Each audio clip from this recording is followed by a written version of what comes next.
When I first came here, we were, a hippie, back to nature, self-sufficient thing. We were watching too many Davy Crockett, Daniel Boone movies, and reading too much Thoreau. We were trying to seek a different vision. The first time I saw bean collections and so on, it was like, whoo, a jewelry store lit up, and I've always just been dazzled by diversity.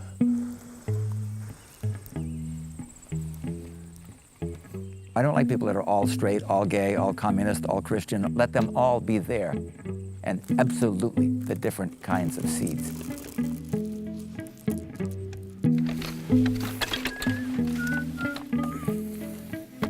My great-grandfather was a farmer. Looking through our family photo album, I just wish that I could somehow step into that photo, say, "Hi, great-grandma, that's me, Billy," and can I have some of these? And because I know for a fact that 90-something% of the things are now extinct. They're my family, and they're gone.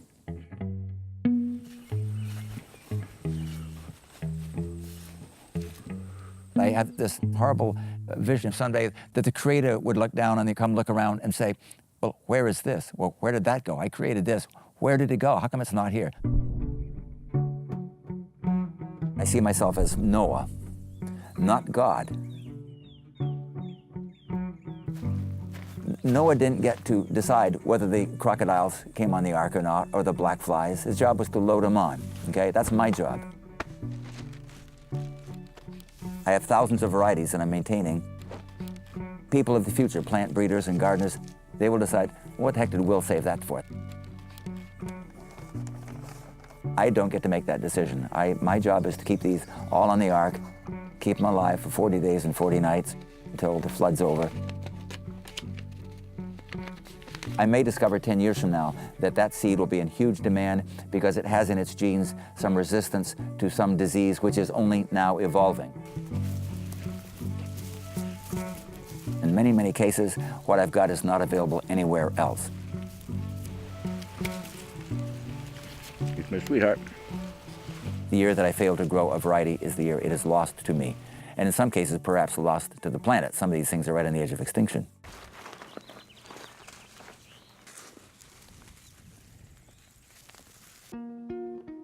We have this collection of several hundred potato varieties. Potatoes that are purple or black skin with yellow flesh, some with purple skin, hot pink streaks in them. We have in the collection is a variety of lumpers. Most of the Irish in the 1830s and 40s were growing lumpers. Big yielder. And none of those varieties had any resistance to late blight. This is the potato that killed 1 million Irishmen because of the fact that there were 1 or 2 or 3 varieties that were totally vulnerable. This is the variety that explains why O is the biggest section of the South Boston phone directory. Genetic diversity is the hedge between us and global famine.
The diversity in our seed stocks is as endangered as a panda or a golden eagle or a polar bear right now. We have the largest seed shortage in history.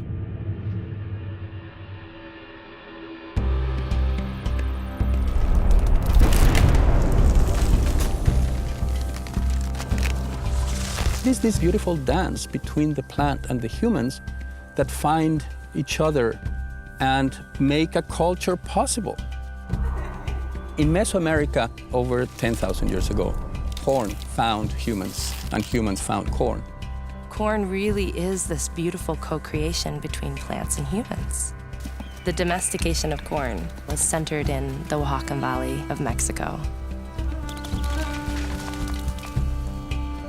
The incredible evolutionary leaps that we took with corn is a miracle.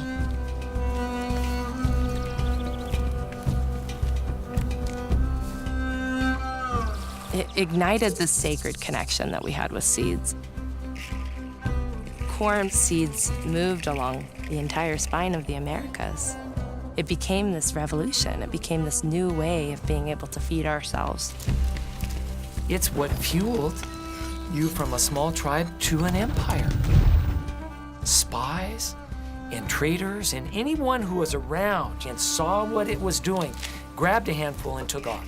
It took 4,700 years to get it to the US border. Then, about 1,000 years ago, corn is everywhere in what we now call the United States.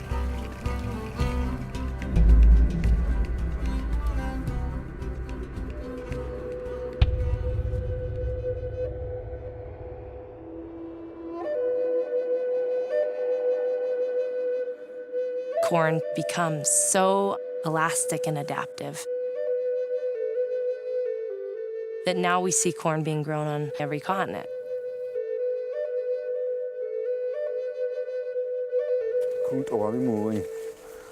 As keepers of the corn has come up with us through our migrations, sustaining us. Our first mothers were the blue corn and white corn woman.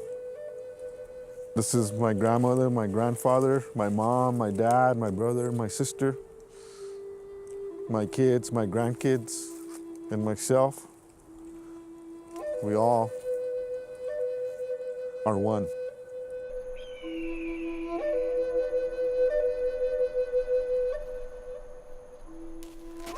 My father said, son, never, never let go of the corn. When I pass on, carry on the way of the corn.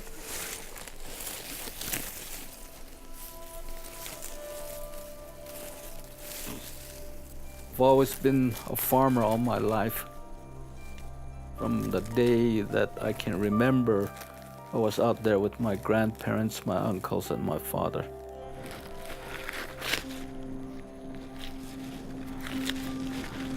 The spiritual people gave us the corn.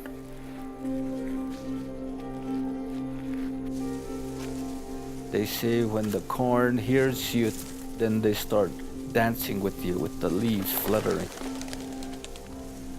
Crow damage, but we still bring it in. Everything is brought in.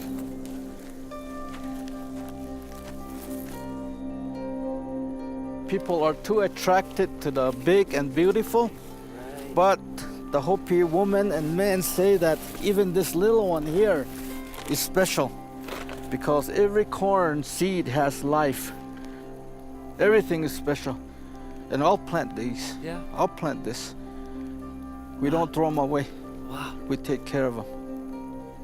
In the womb, human people are seeds. We see the seeds being planted into the womb of the Mother Earth. They may be calling me Daddy and say, Daddy, I'm glad I'm here with you, because these are my children.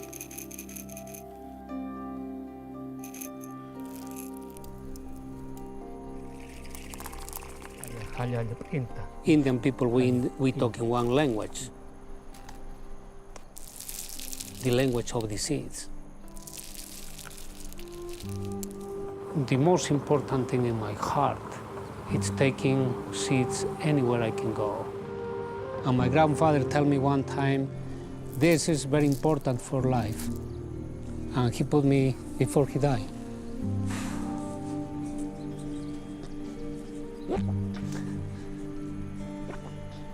Before he died, he put me held full of the seeds in my hand, and he said, this is life.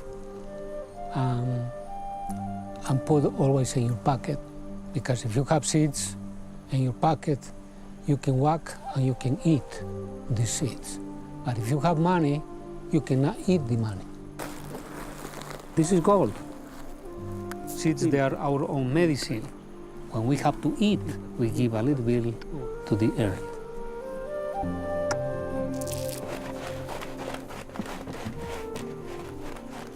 I am working now for 7 years in Tesuque Pueblo. We lost our seeds, we lost our food. But when you're losing the seeds, you're losing completely your traditional ways of eating. I bring some of the crops to these Pueblo people. Quinoa, amaranth, the lost crop of the Incas. It's part of this prophecy, the condor and the eagle. Exchanging seeds, exchanging knowledge.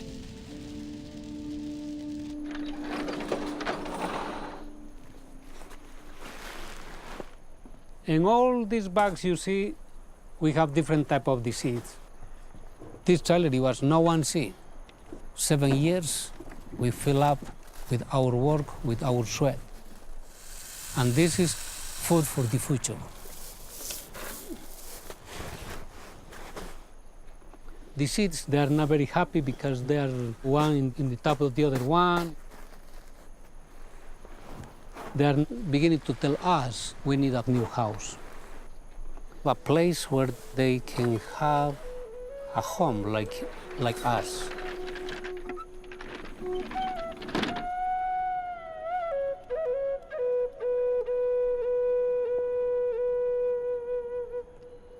Native Seed Search is a seed bank.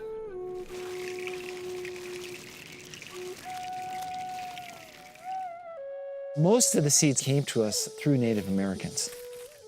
As modern creatures, we're in debt to that. They were the last expression of these stewards going back thousands of years that took care of these things and made sure that we got them.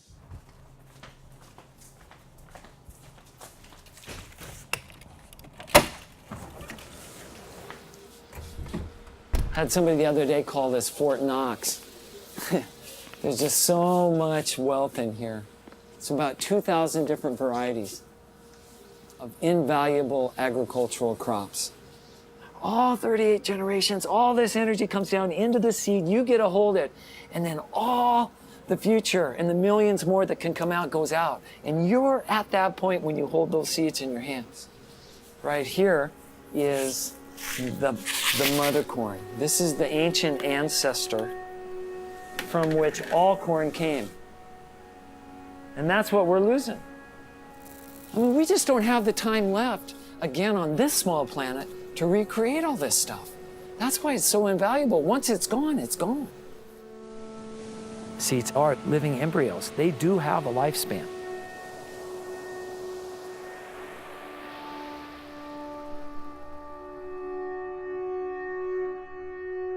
We try to grow everything out every 10 years. That's why we have the 60-acre farm here.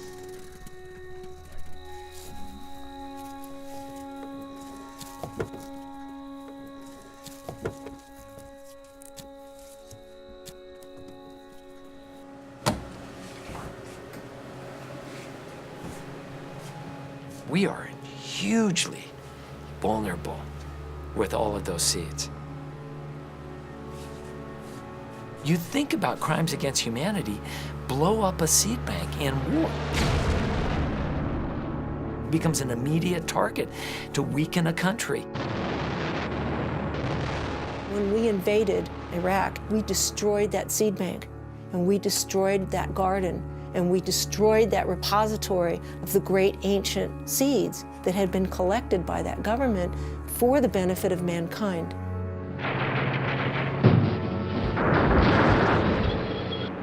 During World War II, Hitler was aiming to conquer Nikolai Vavilov's seed bank in St. Petersburg.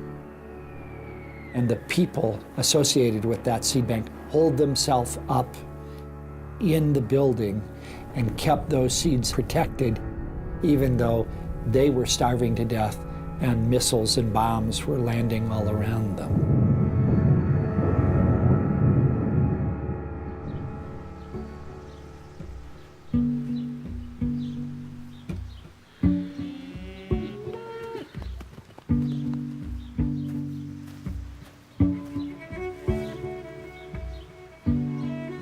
I remember gardening with these little hands. Now they have gardens of their own and children of their own. If there's no one to pass that seed on to, that living link and that living seed is lost.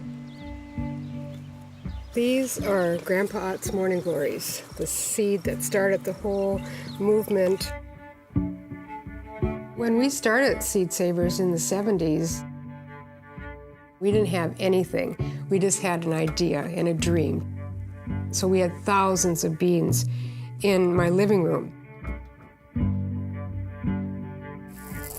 It was now our responsibility to keep all those bean varieties alive. What we've saved over those years is irreplaceable. And if we hadn't started then, we would have lost a lot more. It's always amazing to me when I started out with 2 varieties of seed, and now I'm here looking at over 24,000 accessions of seed that we're permanently maintaining at the seed vault. All of our seeds are in airtight foil packs, so they're not maintaining any moisture. We also store a backup collection at the seed vault off the coast of Norway at Svalbard. Svalbard has been called the Doomsday Seed Vault. The idea is that if one of these asteroids hits and causes a tsunami that wipes out a part of the world, or there's catastrophic cultural and economic collapse, you know, we see all the seed banks in the world looted just for food. The idea was to have a backup, like the ultimate backup, just in case this seed bank is destroyed and they need their seeds back. But the problem with it is that we think that we don't have to worry about this now. It gives a false sense of security. All the gene banks, they are all ARCs, ultimately, life does not go on an arc. I'm not confident that any of us have got something long-term in place that can weather the slings and arrows of outrageous fortune that might come our way.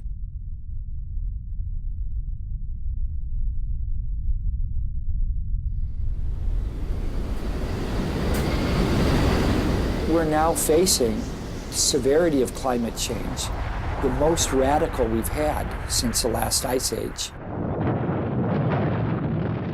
This is happening at an unprecedented rate, and it's putting pressure on the diversity of life forms. You know, this is the driest they have seen since 119 years. Golden State's drought, the worst in over 1,000 years.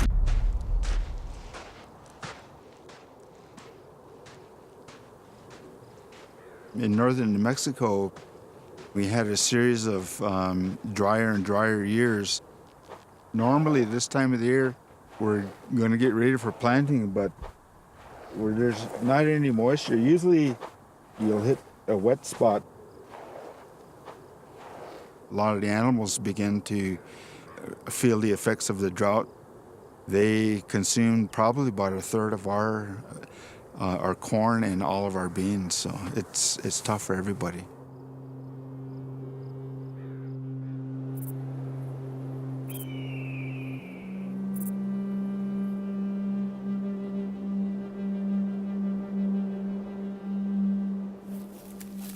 Our corn is among the few places that is environmentally adapted to drought. The Hopi grow corn with no irrigation.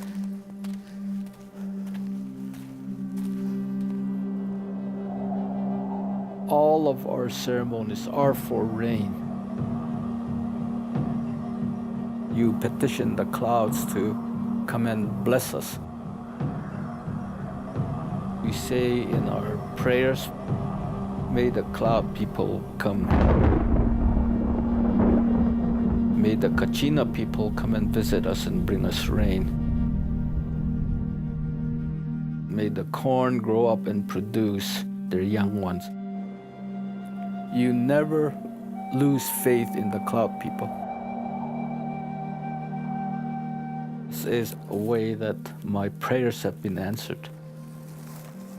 One day, our corn will become very, very valuable to human survival.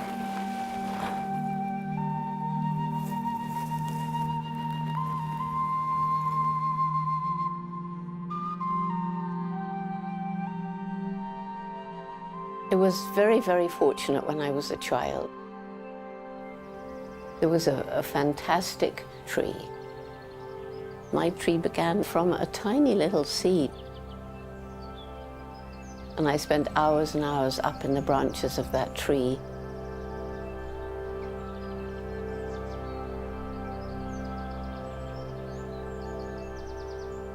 And how magic that it could actually grow into a big tree. That tree is still in the garden today.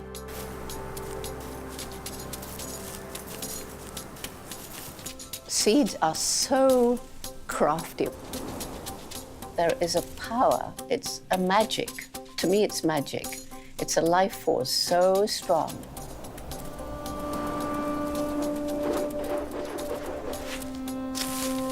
There are seeds that rely on fire. There are seeds that tangle up in the hair of an animal. They get carried for miles. There are seeds that can't germinate unless they pass through the gut of an animal. Darwin was amazed that a seed grew after it had been 21 hours in the stomach of an owl.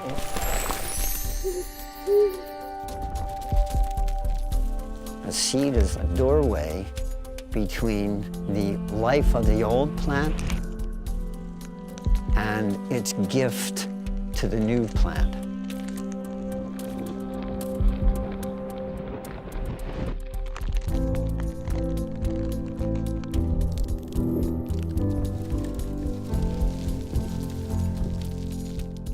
Our teachers are the plants, and And they're teaching us that they have to sacrifice themselves in order to be able to give something to the next generation. It's a form of reincarnation.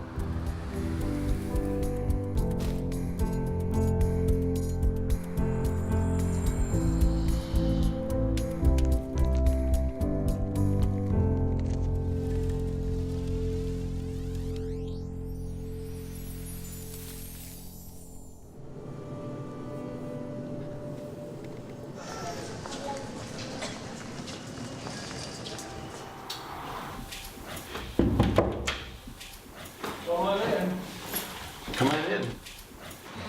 Hello, hello. Come on in. Welcome. Oh my gosh. Oh my gosh, this is amazing. Check it out. Check it out. This is how we roll. That's why they call me the corn. They call me the corn hippie.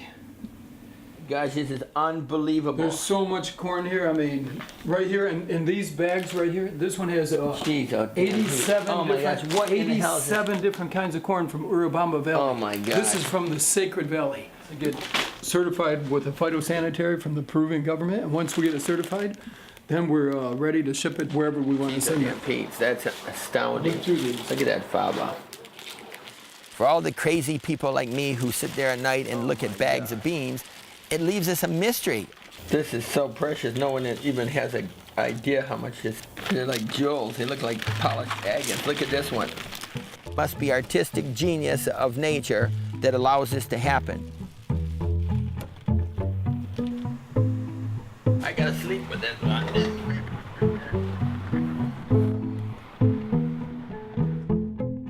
When I was 6 years old, my parents asked me what I wanted for my birthday, and I said, well, I want squash. I didn't want a G.I. Joe, and I didn't want a baseball bat. I wanted squash. And I wanted those because I wanted to save the seeds and grow them. My seeds are my kitchen table. My seeds are my way of sharing food with people all over the world. I've been to over 100 countries, collecting thousands and thousands of seeds. Here from Bolivia, looking like a speckled robin's egg. This bean here from Tanzania. One that's coming from Zimbabwe. Variety raised by the West Virginia hillbillies. An exquisitely sculptured seed of a trichosanthes gourd from Vietnam. The seed is a time capsule. It's preserving things from the past, but it's also bringing things for the future. And this is, I feel I have an obligation to the world, whether that's unbalanced or not, to bring this appreciation to as big a swath of humanity as possible. this tiny little skinny tree with really large leaves is in the cacao family. Same plants that produce chocolate. And this is just a distant relative of cacao that still hasn't been commercialized. What if there's all kinds of other seeds in nature that have the potential for food production? Way down there. Feel the end of it? Yeah. Can you hold them? This is what we just harvested. You know that these have been known to make grown men scream. They say you can have a fever for several days if they bite.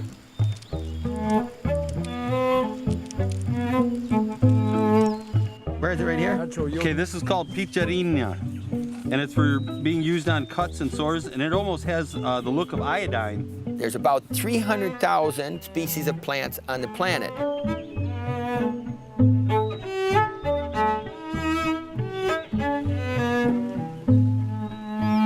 We come down to 30,000 different edible plants. Put them in your mouth like this, just kind of suck on them and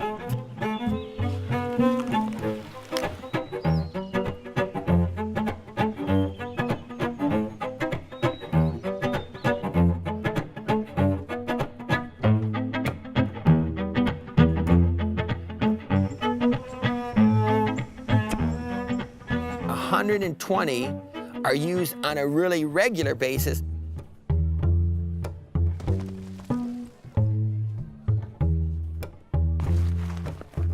And most of humanity subsists on a mere 10.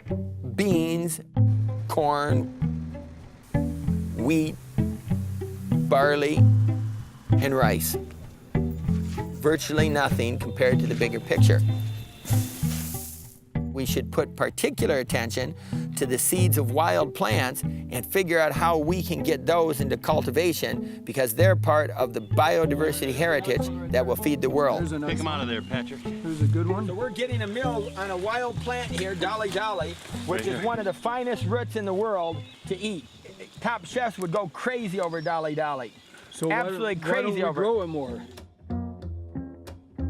Back in 1700s, Thomas Jefferson wanted to get seeds of risotto rice.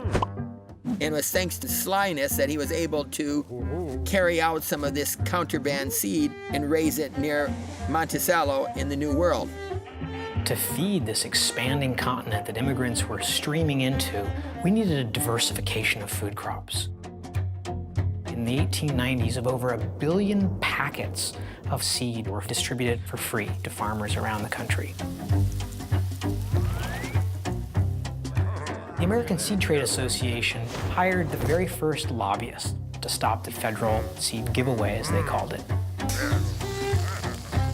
They saw seed as a commodity, something that could be quantified, measured, bought, sold, and traded on stock markets, just a number on a spreadsheet. By 1924, the federal government seed program would cease.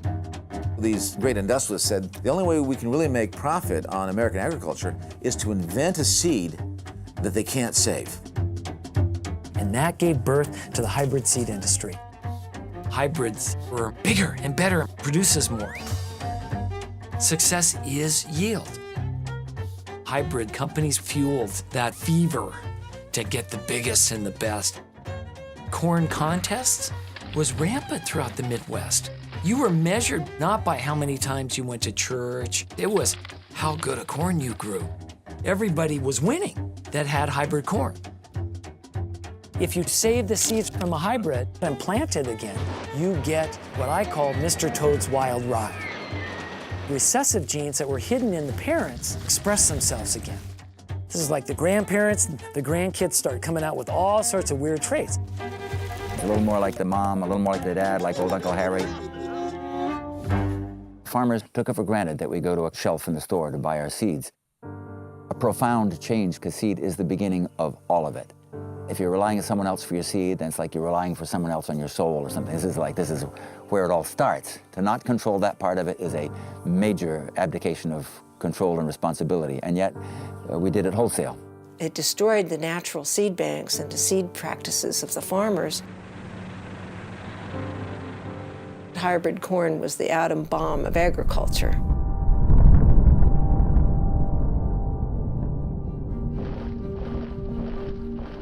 Right after the Second World War, the Green Revolution starts in Mexico. When you hear about the Green Revolution, people sometimes think, well, that's about windmills and, tofu-powered sandals or whatever it is. The green in the Green Revolution was never about environmental consciousness. The green was meant to be the opposite of a red revolution. The visions of the Rockefeller Foundation kicked off the Green Revolution to provide cheap food so that people would remain capitalists and would not riot and become communists. This is about developing kinds of seed that matter for large-scale commercial farmers wherever they are. The Green Revolution was taking this rich knowledge of peasant farming that evolved over millennia and tossing it into the dustbin of history, replacing it with modern industrial agriculture. All of a sudden, men in white coats become the champions and the sole arbiters of knowledge about seeds globally.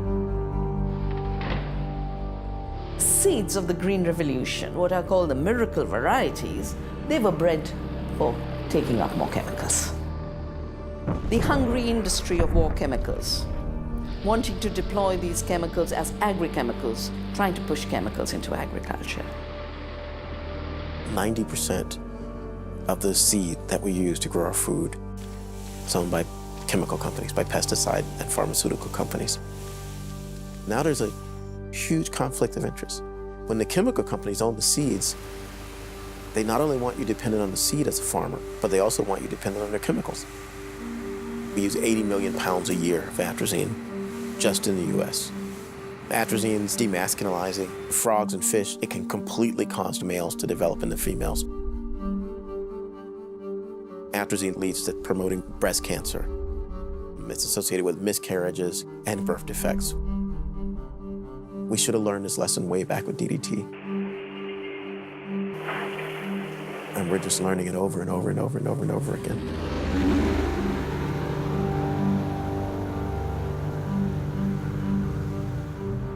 The big concerns are cancers that pesticides are associated with.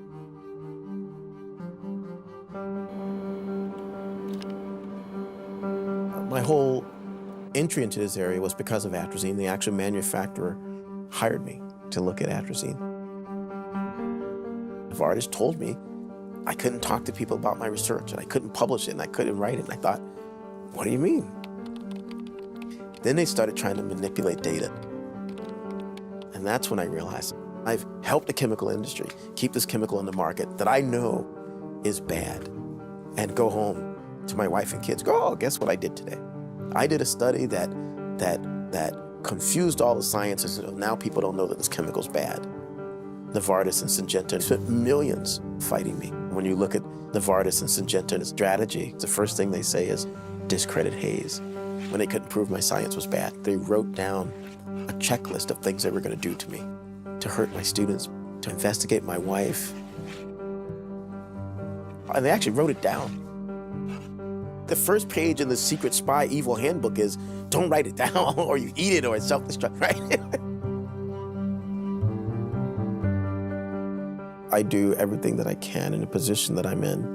You know what some of the dangers are, being an academic and speaking out for what's right. We all have to do it.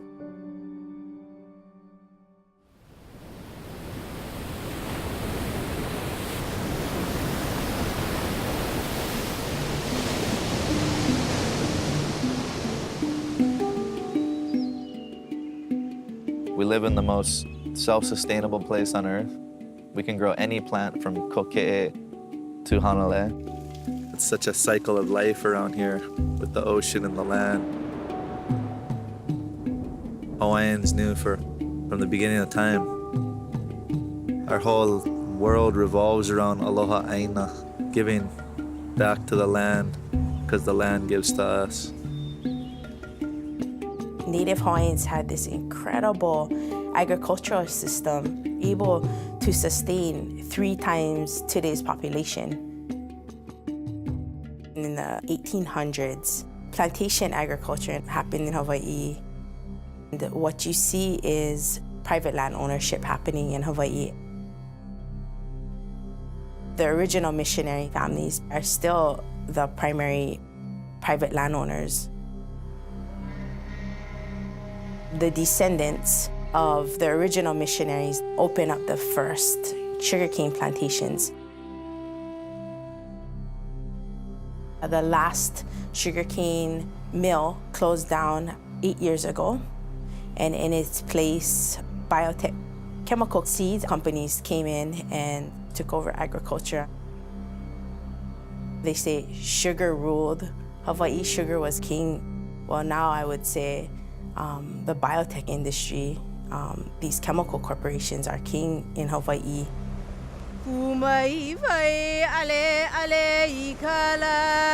I live in a community that consists of pure Native Hawaiian native speakers.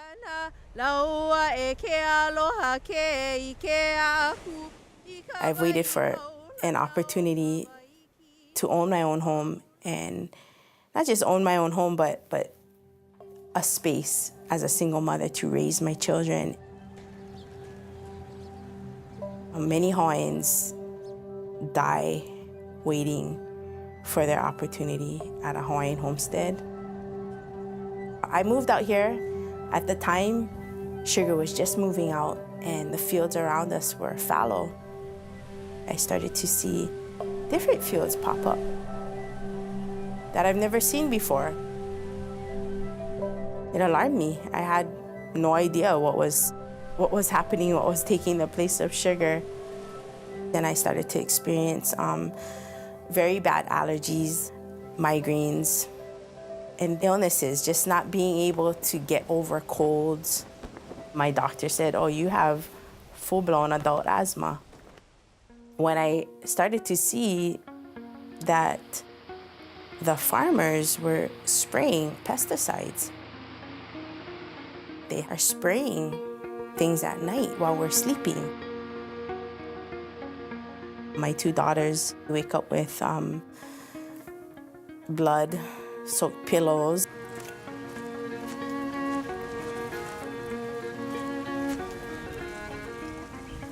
There's hundreds and hundreds of acres where these chemical corporations test their seed. 18 tons of restricted pesticides being dumped right next to schools and neighborhoods.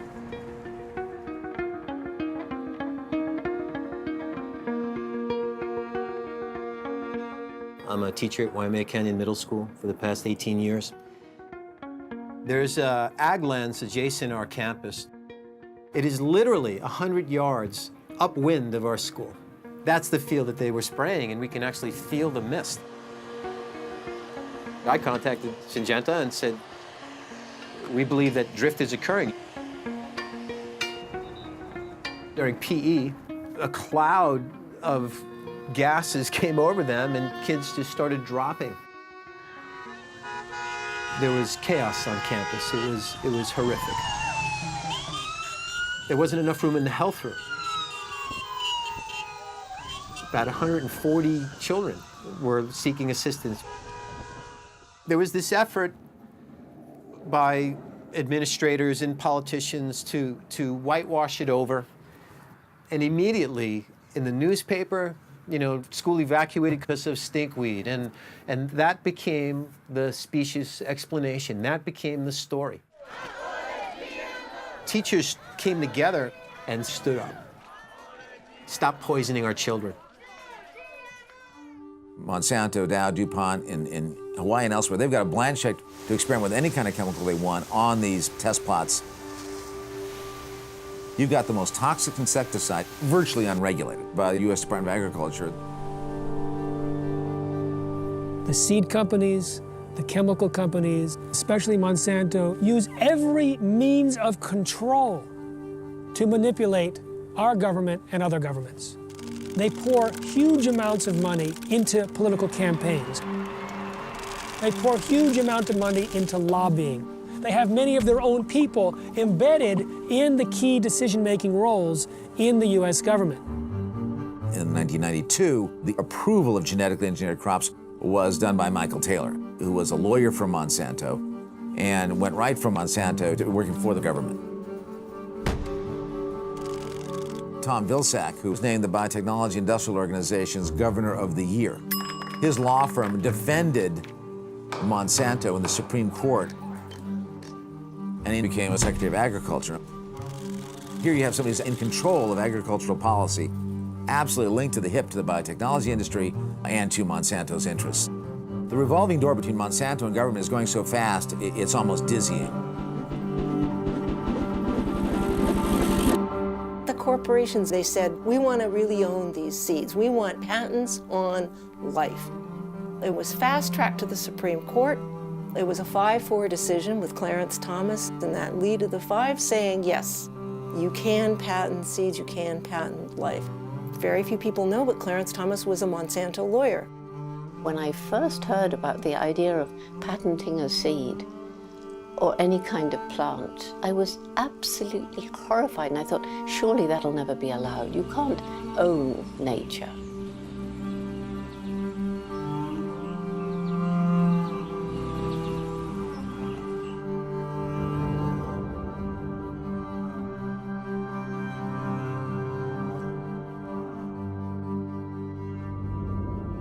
Under Section 101 of the Patent Act, which defines what can be patented in the United States, you can only patent a machine, a manufacturer, or an inventor's composition of matter. And I fail to see how a seed can be either of those.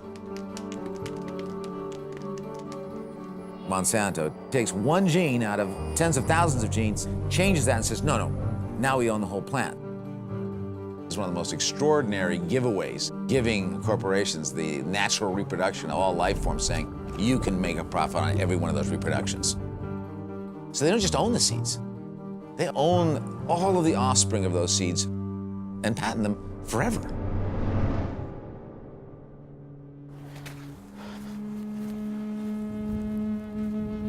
The threat is there by conglomerates to patent our seeds. Legally saying they own it because they're the first to patent it. We're the custodians of this knowledge in the corn, and how dare others take it away? Once these corns get contaminated, there's no way you can breed it out.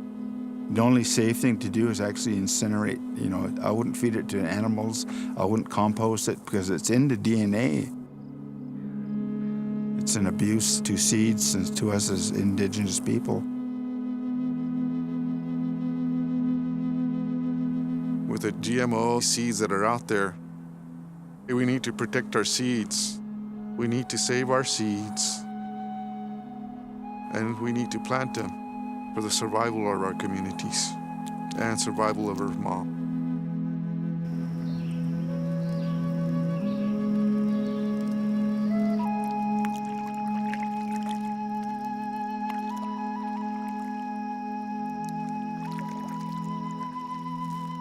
Our people know that where there is wild rice, there are Anishinaabe.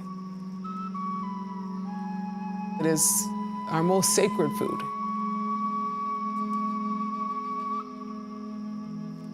We have harvested this rice for thousands of years.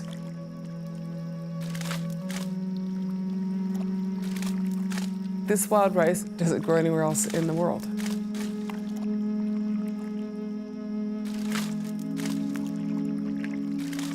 We engaged in a battle with the corporations and with the University of Minnesota.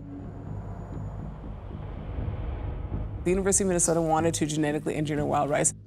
We were very concerned that would potentially contaminate our wild rice. So we fought them. The first opposition witness out of the gate for 3 years in a row was Monsanto. They came out every time we testified, and they said that if the Ojibwe were able to stop the genetic engineering of wild rice, it would send a chilling message to the biotech industry. When they go and they take the dignity of that food from you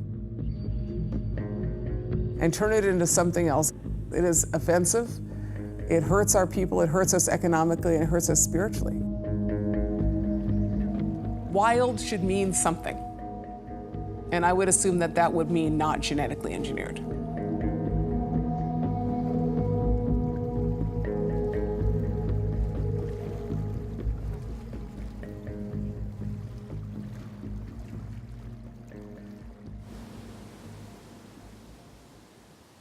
Genetically modified plants.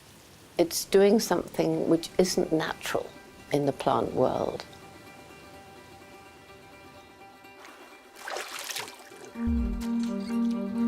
Genes from a completely different species are being introduced into these plants. And the plant fights. The plant is not happy to receive an alien species. You can put a pig in a room with a tomato, and you can turn the lights down low and play some nice music and serve some wine. But no matter how hard you try, you're not going to get the pig to mate with the tomato. But the genetic engineers can take genes from the pig and force it into the tomato. They've taken genes from spiders and put it into goats. They've taken human genes and put it into rice and corn. They're eliminating the natural species barriers and, in a sense, playing God. You shoot gold particles laden with genes. But it's a very unreliable process, so you also have to add antibiotic resistance markers. You also have to add viral promoters. And every genetically engineered seed is a bundle of bacteria, toxins, viral promoters. As we remove the barriers between species, mixing these genes and viruses, the threshold also gets broken. for the spread of new infectious diseases. A genetically modified seed is the sorcerer's apprentice. We have the capacity to start all this stuff, but we don't have the capacity to stop it. And when we manipulate a species, is a kind of hubris that we will pay for. You can't see the difference between genetically engineered corn and non-genetically engineered corn. This is not seeable by a consumer.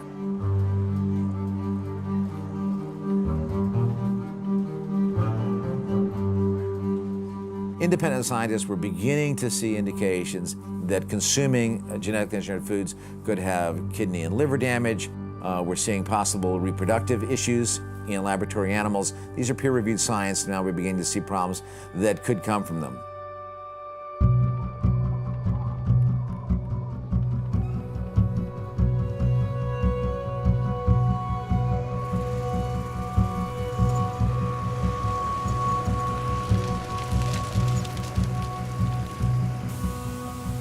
Wheat was the holy grail for companies like Monsanto.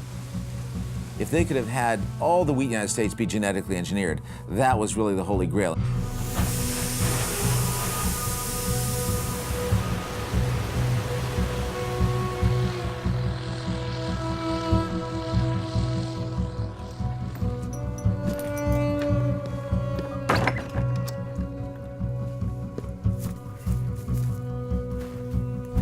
Monsanto had spent 10 years developing the genetic modified wheat. Wheat farmers decided we did not want them to release a genetically modified wheat. We said, no, we're not doing that. We don't have to take the chance to fool with the genetic modified plants. And we said, no, we don't want it, and now we've got it. We thought this had been put to bed. We thought those wheat seeds had been destroyed. Apparently not.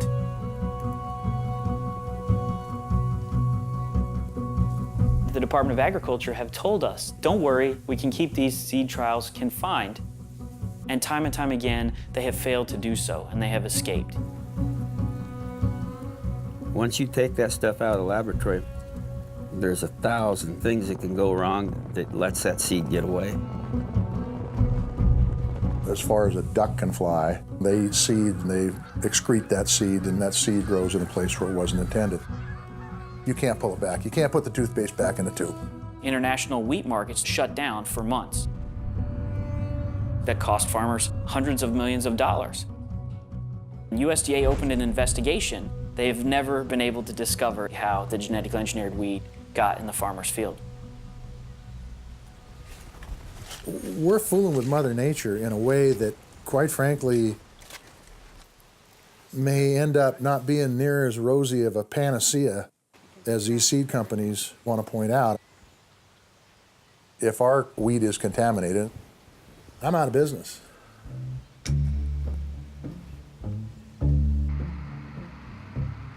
In 1998, we were just beginning harvesting canola in the middle of August.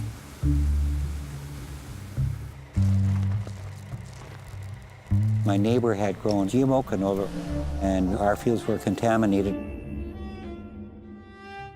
And the bus station phoned up, and I thought, that's unusual.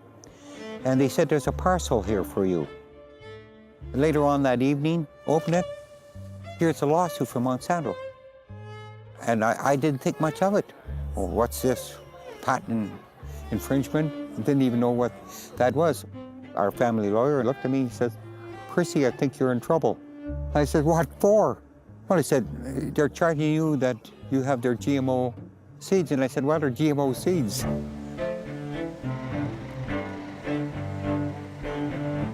The judge stated that it does not matter how you're contaminated. You violate the patent, and you no longer own your seeds. That right should never be taken away from a farmer. You're taking seed that has been there for thousands of years and put a patent on it and say you own it. Basically, it's robbery. To me, that's really a violation of human rights. Henry Kissinger said, if you want to control a country, control the oil. If you want to control a people, control the food. Vandana Shiva says if you want to control the food, control the seed.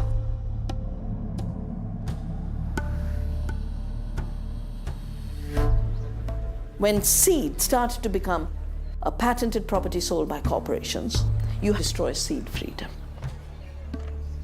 When a company as powerful as Monsanto enters a country, it starts to control that country's decision-making. Monsanto started to buy up Indian seed companies. 60 Indian seed companies can only sell Monsanto seeds. The companies will take video vans into the villages. They had every Indian epic, and they would very cleverly sell the seeds. So Hanuman is carrying white gold, the seeds of Monsanto. So when Hanuman comes as a salesman of Monsanto, they believe in them. So that was the first strand through which they took over. Then they also told the farmer, why are you using these old seeds? Sell them to us. A farmer has always had seed. And a farmer would say, oh, they're giving me some money for the seed. I'll just get it from my neighbor tomorrow. Not realizing the neighbor has also been approached in the same way, and the next village, and the next village. In one season, this thing they call seed replacement has destroyed the entire native seed supply. You have a seed dictatorship established. Then the farmer can't get out. Farmers will be forced to come back to buy seed every year. We could have very, very large-scale famine, but unlike all famines of the past, no resurrection. Because every famine of the past, seed was always there. This time's famine will be based on a seed famine. What this free trade system has given us is, instead of seed being of the farmers, by the farmers, for the farmers and all citizens, it is now seed for the corporations, by the corporations, of the corporations. NAFTA will create the world's largest trade zone and create 200,000 jobs in this country. When NAFTA was introduced between the United States and Mexico, all of a sudden, the U.S. was selling subsidized corn into Mexico that was below the cost of production in Mexico, forcing a couple of million farmers off their land. We planted the seeds of that migration. A lot of that corn is contaminated with transgenics.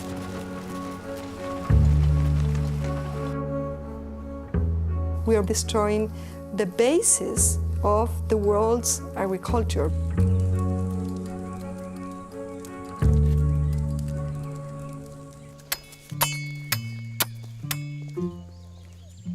Oaxaca is the region of Mexico where subsistence agriculture holds on.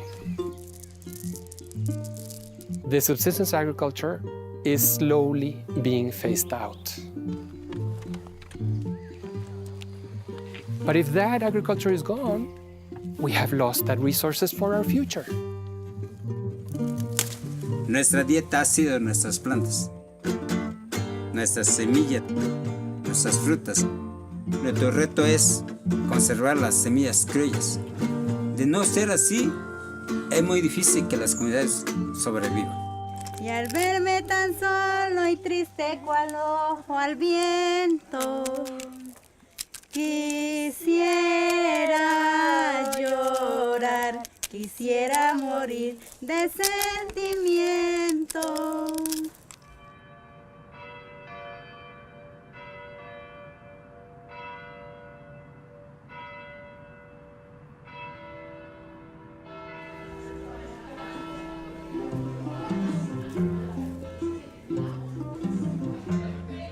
Itanoní es una puerta en la ciudad para tener acceso al conocimiento del mundo de los maíces de los pueblos abuelos. Estas las clásicas. Aquí traigo 8 clásicas. Que en México las tortillerías tradicionales están desapareciendo.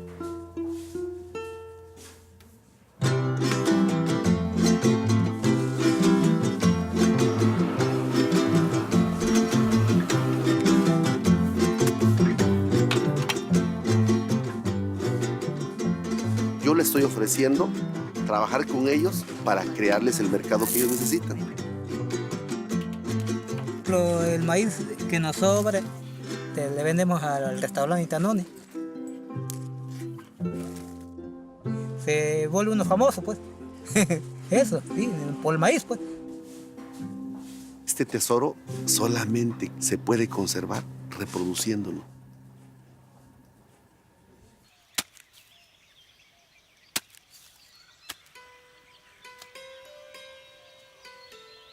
मेरा नाम सुमन खलखो है और मैं रांची झारखंड की रहने वाली हूँ।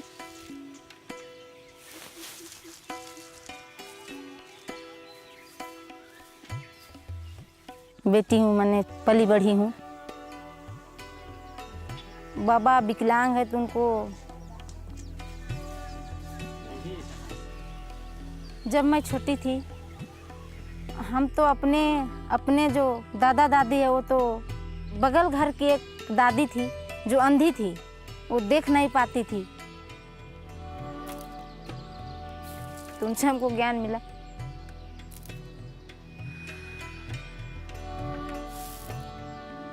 हमारे पास बहुत बीज हो गए, उनको हम कहे कि माँ को बीज बचाना उनको कोई इंटरेस्ट नहीं था, उनको चुपके से लाते थे। मेरी माँ को पता नहीं चलता था कि वो बीज लाई है या तो लोग रासायनिक खाद के बारे में बताते थे कि ऐसा खाद डालने से खेती अच्छा होता है, पौधा अच्छा बनता है, ऐसे बोल के। पहले तो मेरे भैया ने लोगों को देखते थे कि वो लोग केमिकल खेती कर रहे हैं, तो उनसे कि जब मेरे भैया ने बोले कि केमिकल करेंगे तो था कि नहीं केमिकल करना नहीं है, बोले तो वो मानने के लिए तैयार नहीं थे कि उनसे नहीं होगा खेती। हम लोग को भी कर्ज में डूबना पड़ेगा।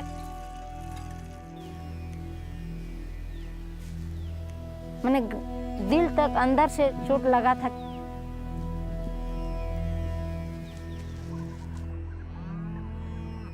मेरे बड़े बाबा लगते थे, बैंक से लोन लिए थे, बीज खरीद के खेत में डाले।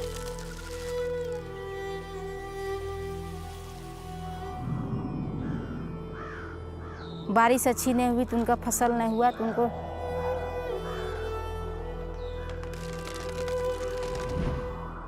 उनका दिमाग काम करने नहीं लगा, एकदम पूरा पागल की तरह हो गया।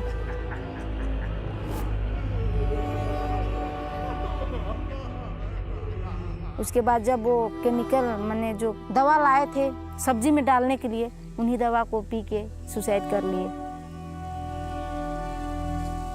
जानकारी मिला तो हमको बहुत बुरा असर पड़ा। हम अपने उनको जब वैसा देखे तो हम अपने भैया के बारे में सोचने लगे। मेरा पूंजी नहीं है तो हम लोग जो कम पूंजी है, हाइब्रिड वाला बीजा है तो रखने से वो घुन लग जाता है, वो दोबारा होता है। आज ये हाइब्रिड वाला है दोबारा नहीं होता है। We have lost 270,000 farmers to suicide.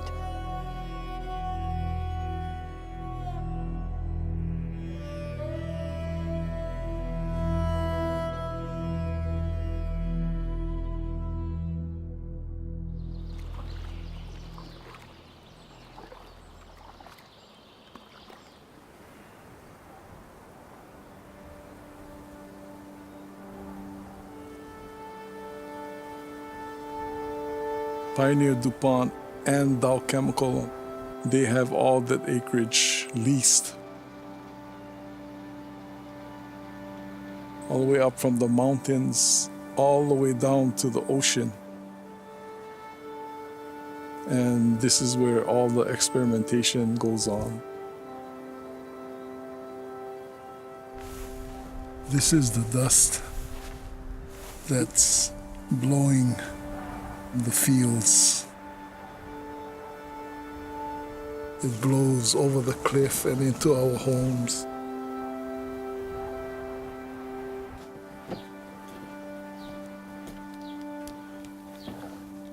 We breathe this stuff.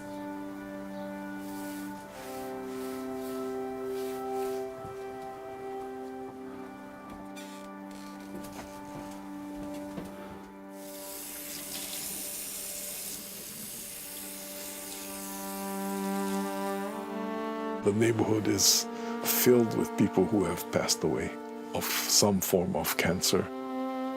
So many people back here have died. My wife, she got breast cancer. She almost died. We just could not gamble with her life. She had to leave.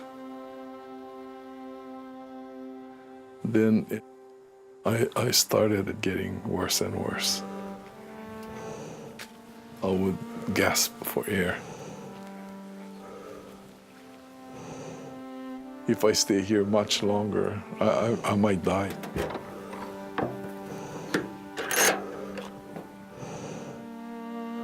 I have to move. I'm getting weaker and weaker, and I can feel it. That's the warning sign for me. These chemical corporations occupy lands that are considered very sacred to Native Hawaiians. Our land, our aina, and everything that comes from it, that's our ancestor. As a Native Hawaiian, it's a disgrace to our culture. There really will be nothing left for our children if no one was willing to speak up.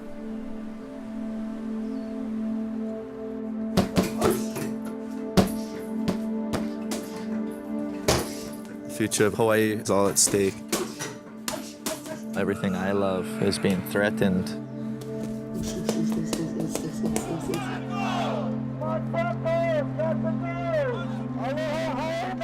I'm fighting for the whole island.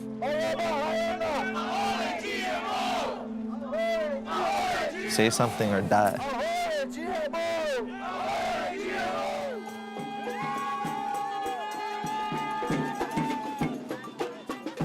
6,000 people there out of the love of their heart. For our children, for our land, for our ocean.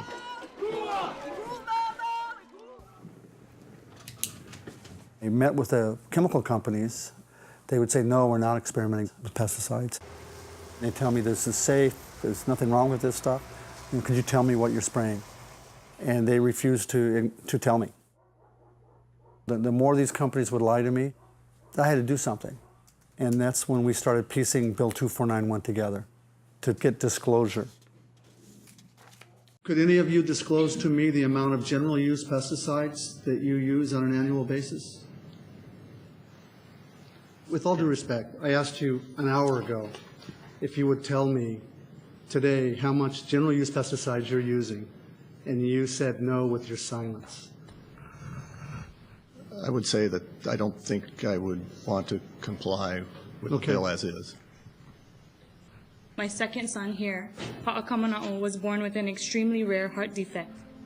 But because our son was dying, his heart unable to pump his own blood through his body, and endured 9 surgeries during those months. All I know is that while pregnant, I took every precaution to grow a healthy baby inside of me. By not passing this bill, you're telling me I don't have the right to know. If I had known, I would have chosen not to expose my unborn child as I innocently worked day in and day out in Keikaha. I seem a little emotional because it really hits home to me. Speaking on behalf of unborn son, my son has a condition called gastroschisis. Basically, the stomach's on the outside. I don't blame anybody, but I just want to stop the poisoning and bring a baby into the world that's got to get cut open right away. Consider this, that something might be wrong on this island. Okay? Something might be wrong. Children don't deserve this.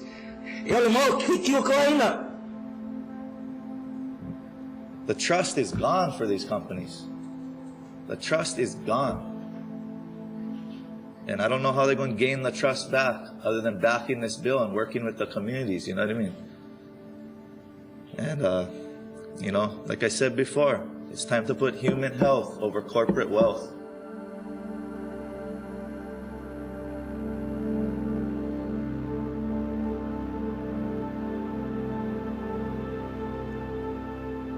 They are suing the county of Kauai for the right to spray poisons next to schools.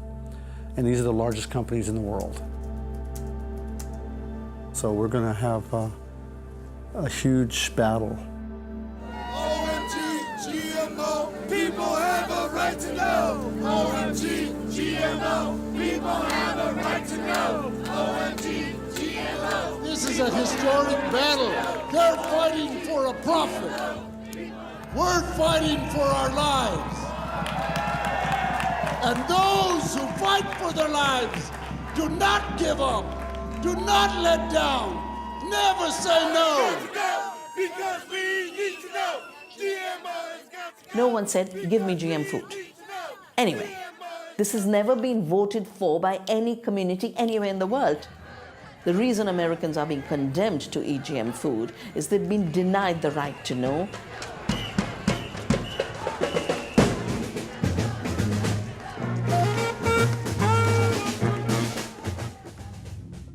64 countries around the world have some form of labeling of genetically engineered foods. The United States does not. Monsanto and the other companies are so frightened of labeling because once people have a choice, why would they choose a product that only offers them risks and no benefits?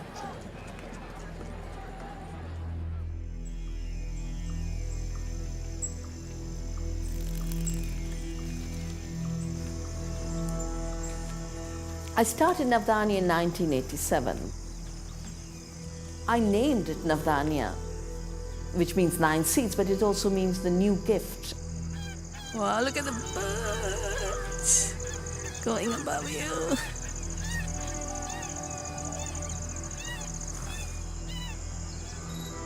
Took inspiration from Gandhi. Gandhi had dealt with the smaller imperialism of the British by taking out the spinning wheel. And he said, we will be free, we will spin our own cloth. And I said, we will save our own seed. The seed will be the spinning wheel of our times. I heard these companies talk about patenting seed and genetic. We will refuse to obey laws that force us to accept GMOs and patents. We have launched a campaign this year for a global alliance for seed freedom. We need to protect the diversity, integrity, and freedom of life. Give seed its own freedom so that we as humans can have our freedom. And the work we do through Navdanya is to encourage farmers to grow enough for themselves, to bring respect back for their own seed, for their own farming.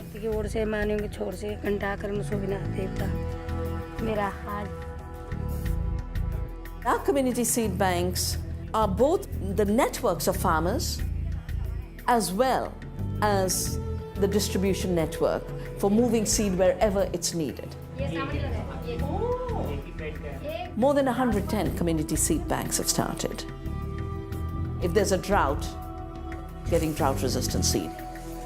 If there's a flood, getting flood-resistant seed. So these are seeds of hope. These are seeds that do not lock you into debt. And we are training the young people to spread seed saving because that freedom is tied up to our duty to the planet and our duty to the future. हमको नवधान्य का पता तो school वंदना शिवा ने ये जैविक खेती के बारे में बता रहे थे और मुझे यहाँ आके कि हम अपना खेती को और कैसे बेहतर कर सके और जो उपज होगी वो हमारे लिए फायदेमंद होगी, हमारे जीवन के लिए स्वस्थ होगी. For the farmer, they're going to honor the land and make it beautiful. And you can only make it beautiful through biodiversity. And only when we have the seeds of biodiversity will the landscape be beautiful.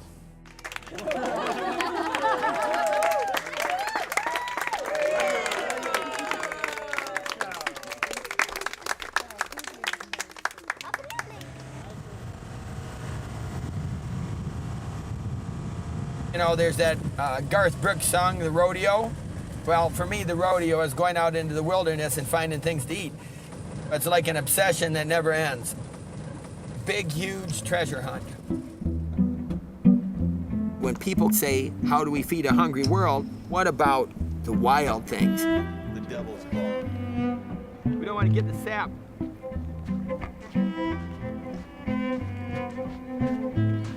Holy moly! This is a male plant! So this baby is pollinating somebody else. Let's see who it's pollinating. Look at him, man. Look at the little watermelon. Look at him. I've never seen him before. I've been waiting to get these seeds for probably 15 years. And you would not imagine that this would grow out in the desert. If we get just a few of these growing in a few places, it won't be but a couple years, and the people themselves will be able to start growing their own. So a seed in this case is extremely precious. And what does that mean? It's worth as much as gold. You get up there and rub. I'm gonna hold this tight. You get up there and rub it. Here. You let the wind catch it. Okay, here, we're getting them out, though. Okay, good. Canthosikios nadinianus. It's called the Gemsbach cucumber, and these are one of the treasures of the desert. It should be edible. Now, if they're green, what I've heard is they're gonna burn the crap out of your mouth. You gonna try the first one? Do we have a spoon? Oh, look at that. Okay. Sweet? What's it taste like? Tastes terrible. Does it taste bad? Yeah.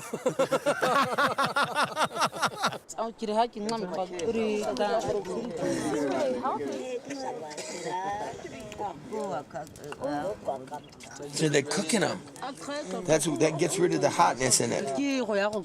Oh, you got to poke a hole in them so they don't explode. Look at that.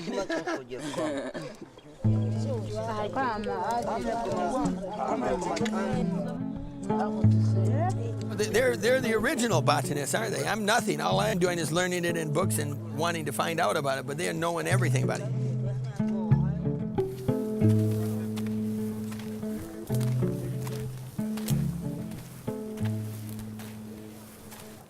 It's bigger than he said, probably. There's a group effort digging up this monster. It's incredible.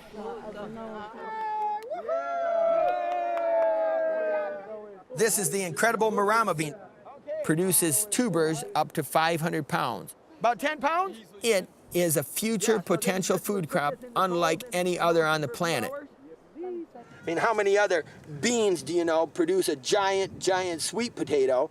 How many other produce a giant cashew macadamia-sized nut? This is an amazing plant. The people in the Kalahari depend upon this for their very survival.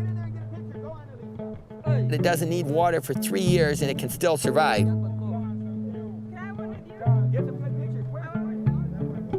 You can go back eons and be like a hunter walking out here when he was just surviving with the elements.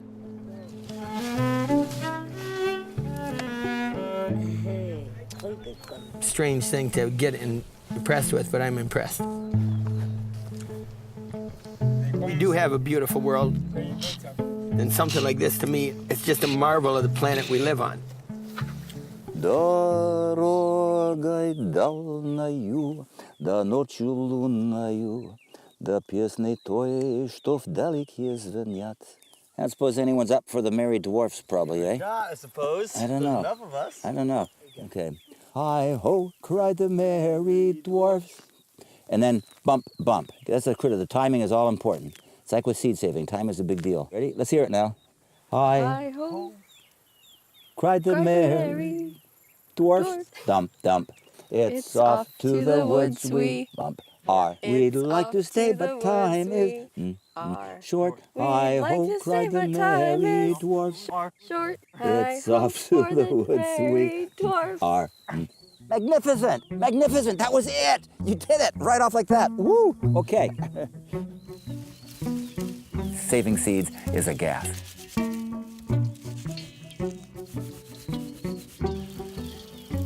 Seed saving is all about sex. And humans are all obsessed with sex, even if it's rutabaga sex. You can hire someone to come fix your plumbing. I'm sure we know for a fact you can hire someone to make love to your spouse, for example, and they'll sure as hell do a better job than you will. But no, somehow we feel like, nah, I really want to do that myself. Some things are just too important. This is right up there with making love to your spouse.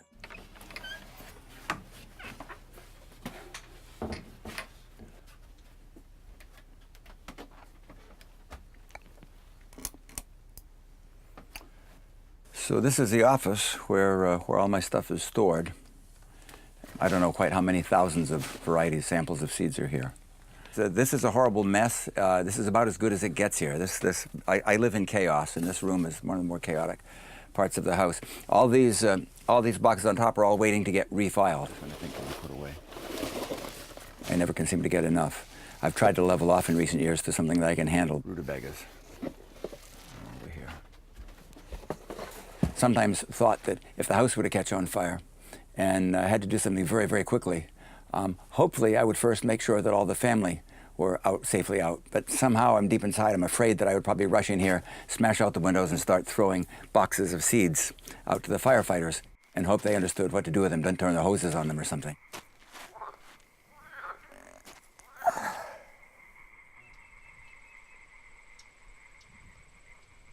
I sweat a lot over the things that I lose. No one in the future can save them. They'll already be lost. I see no end in sight except when I'm cremated. That concerns me sometimes. Who will take this over?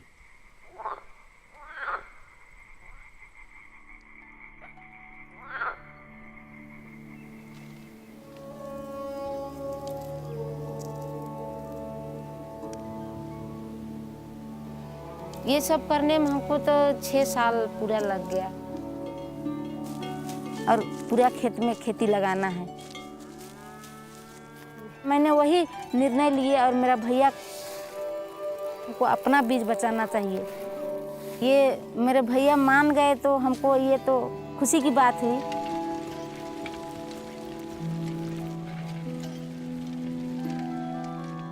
तो हमको बहुत ही अच्छा लगा कि कि मेरे परिवार तो कम से कम जैविक खेती के लिए राजी हो गए।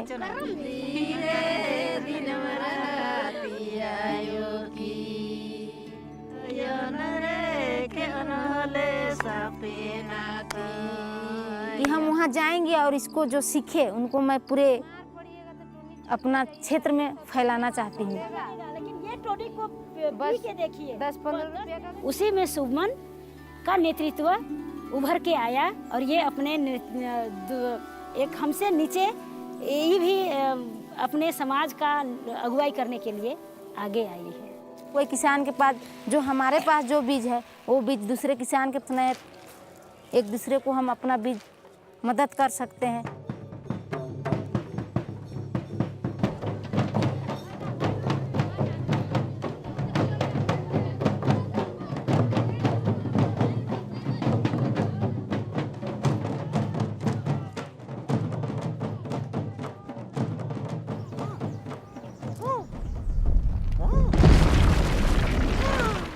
Jack and the Beanstalk is a true story.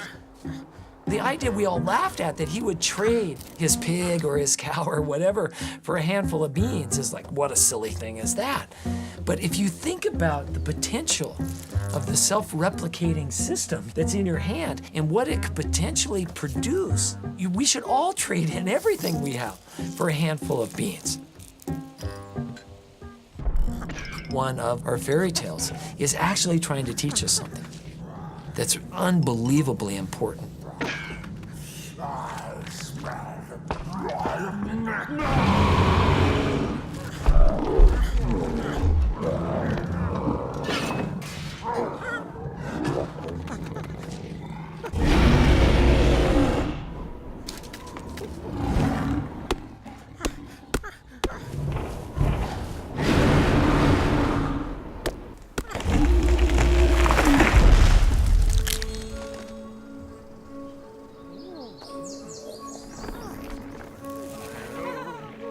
I woke up one night about 3 o'clock in the morning. I sat up straight in my bed and I went, oh, seed school.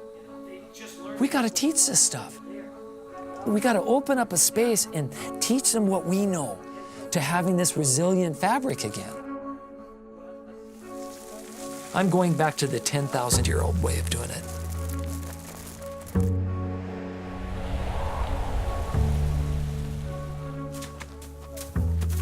To have everybody everywhere saving and storing and sharing their own seeds regionally, the way it always has been done.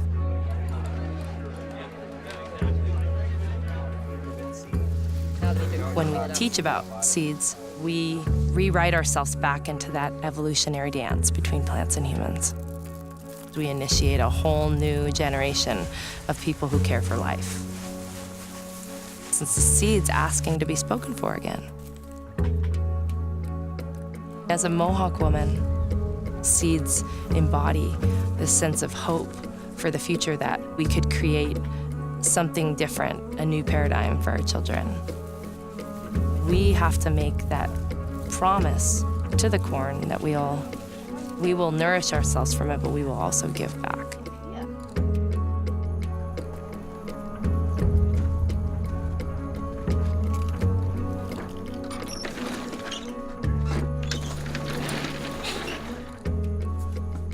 All these seeds, they're going to move his new house. We have I will say, the blessing of the Great Spirit, the Mother Earth, all the protectors and the spirits from this land. And they say, you guys, they have to finish the seed bank.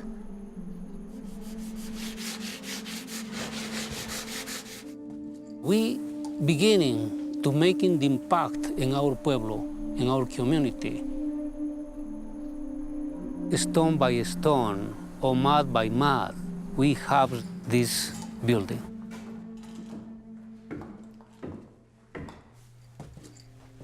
All the seeds, they have memory. They're happy in this moment.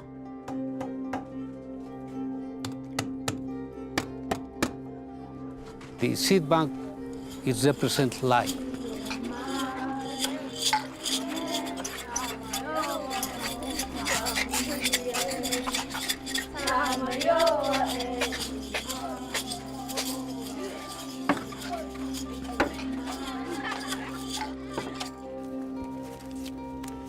Those young men and women are carrying on the tradition of our community.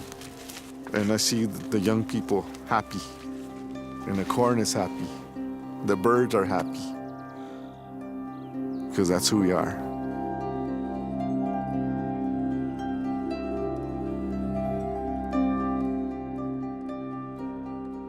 We grow a really great variety of squash. Archaeologists dug down and they came upon a clay ball that was about this big. And in that clay ball, they shook it and they heard something. They cracked it open and it was a squash seed. They carbon dated it 800 years old. And I always laugh because I always say white guys get to name things all the time. So I'm gonna name this one. And I call it Gete Okosaman, which means really cool old squash.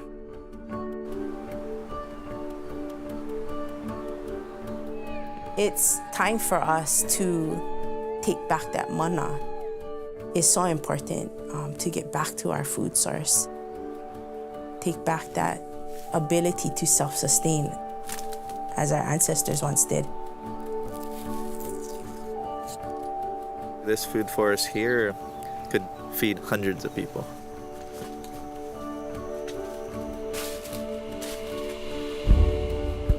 We could be the self-sustainable epicenter of the world, and there's no reason we can't be. We can grow any fruit or vegetable on these islands.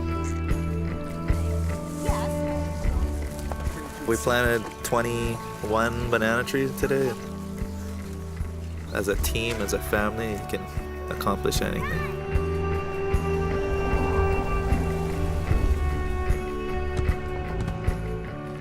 And we went from this much diversity, took 10,000 years to create, down to this pinch with only 4% left, and we're right here, right? And so we're waking up, we're gonna do this. It's knowing that in each individual seed is the potential to change it all back.